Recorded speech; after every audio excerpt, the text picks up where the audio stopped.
இமயமலை இது ஆசியாவில் அமைந்துள்ளது. உலகிலேயே மிகப் பெரியதும் மிக உயர்ந்ததுமான மலைத்தொடர் இமயமலை தொடர்தான். இதில் எவரெஸ்ட் சிகரமும் ஒன்றாகும். உயரம்: இமயமலையின் உயரம் 8848 மீட்டர். இது உலகின் மிக உயர்ந்த சிகரமான எவரெஸ்ட் சிகரத்தையும் உள்ளடக்கியது. பரப்பளவு: இமயமலை சுமார் 2400 கிலோமீட்டர் நீளத்திற்கும் 150 முதல் 400 கிலோமீட்டர் அகலத்திற்கும் பரவியுள்ளது. இமயமலை இந்தியா, நேபாளம், பூட்டான், சீனா மற்றும் பாகிஸ்தான் ஆகிய நாடுகளில் பரவியுள்ளது.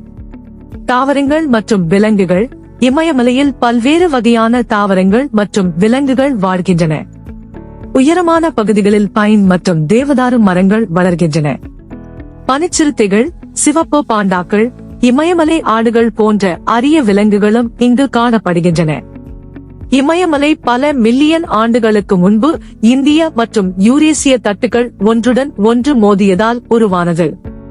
இந்த மோதல் காரணமாக பூமி மேலெழுந்து மலைகளாக மாறியது. இமயமலை தொடர்ந்து உயர்ந்து கொண்டே இருக்கிறது.